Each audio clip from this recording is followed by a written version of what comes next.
From the Digital Media Center on the campus of Southern Oregon University in Ashland, Oregon. This is Ramping Up Your English, an educational program for intermediate level English language learners. Here's your host for Ramping Up Your English, John Letts.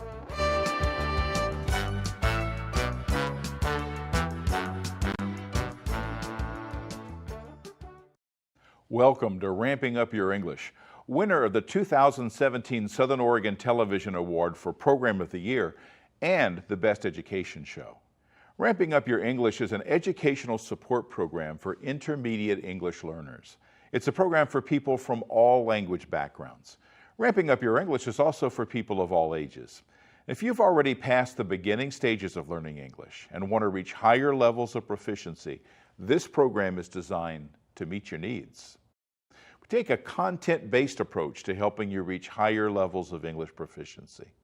Our current thematic unit is animals. This is segment 1 of episode 73. In this episode, we focus again on birds. Now, you may wonder, how can birds help you reach higher levels of English proficiency? Well, there are birds that talk. Parrots are a good example. They say what they're trained to say in any language. However, it's unlikely that a parrot can help you reach higher levels of English proficiency. Now, our study of birds and other animals using the power of television and the internet includes higher level English supported by the context of an academic unit. As your vocabulary and knowledge of animals increases, you're able to add knowledge, include the patterns of English grammar and usage that ramp up your English communication skills. So in that way, birds are helping you reach higher levels of English proficiency. Now about those parrots. In English, we have a saying for someone who lacks intelligence. Such a person is sometimes called a bird brain, by rude people, of course. Well, first of all, I don't think any good comes from insulting people. But I also have to question the validity of that insult. Researchers are discovering levels of intelligence among birds that stand the bird brain insult on its head. Considerable research has been carried out on parrots. These birds rank high on intelligence testing. Let's learn more about parrots from Julieanne Rose of Wildlife Safari in Winston, Oregon. Parrots, the birds that talk. These tropical birds have been researched for years, revealing their high levels of intelligence. One researcher found that each parrot speaks its own unique iteration, like saying its name. When another parrot hears that, it repeats the exact sound. It's its way of saying it received the sending bird's message. Julieanne Rose of Wildlife Safari tells us that it's not just about repeating our language. For their words and their mimicry, but Amazons, they're not so much about words as they are about noises and mimicking sounds that they hear. So he'll do a really great car alarm and a siren. He can mimic the noises of some other birds. And he'll also whistle a variety of songs. I would say that one of the communication methods that he uses the most is whistling. And he'll whistle back and forth with us in the office while we're doing paperwork and writing programs. But he definitely is an animal that would not make a good pet. He is a stunning bird, but he requires a lot of stimulation and a lot of socialization to be happy. Since he is so smart, scientists think he's got the same brain power as a human kindergarten student would. He needs a lot to do.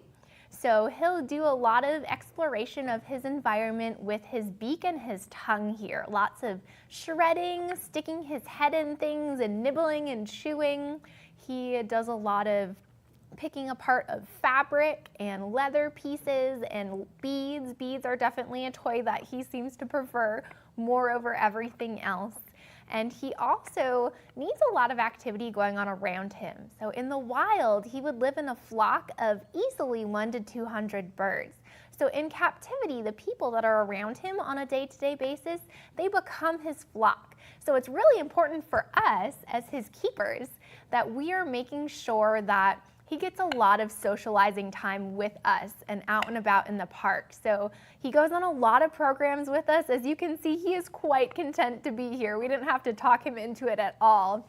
He'll come to meetings with us, he'll come to schools, and he is really just a fun animal to bring out to meet people because he has such an engaging personality. And these guys in the wild, for the most part, they're doing well. They do unfortunately face some pressure from illegal capture for the pet trade. And it is important, if you ever do decide you're going to have a pet bird, I would recommend a parakeet. They're quite a bit easier than parrots like this guy. You make sure that they have a band. That way you can track which breeder they came from and you know for sure that they haven't been pulled illegally from the wilds. He is an animal that's going to eat quite a bit of different foods. He is very much a fruit and a vegetable and a nut eater. And this beak here that he has is specialized for cracking into particularly hard or tough foods. And his feet down here, he has 2 toes in the front and 2 toes in the back, and they bend to form a little cup almost so he can hold on to food and bring it up towards his beak and nibble on it. And he's a super, super messy eater, which in captivity, not so fantastic, but in the wild, him being a messy eater is very, very important because he'll pick up, let's say, a piece of fruit, take a couple bites, throw it on the ground, and then that fruit on the ground will become food for animals that aren't able to climb high up into the canopy. And it also can grow and start new trees, which will feed other animals for generations to come. So they have a super important role in the ecosystem. Julieanne Rose and the parrot Boo appeared on Adventures in Education in 2016. Now, how are those birds doing in the wild? Are they endangered, or are they in pretty good population? There are a few that are endangered. For the most part, parrots are stable for the moment, but they do feel a lot of pressure from the pet trade. Unfortunately, especially in their home countries, there are a lot of individuals who will go out and collect them right out of the nest illegally and then try to sell them to tourists or wealthier individuals that live in the country. I see. So the takeaway is that parrots are not a good choice for a pet.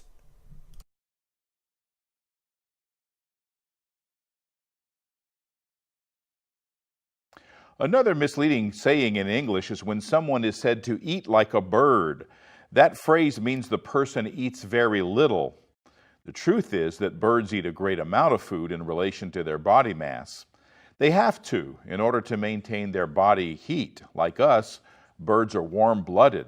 We could never eat as much as birds do, considering the ratio of the mass of their bodies, not even the most gluttonous among us.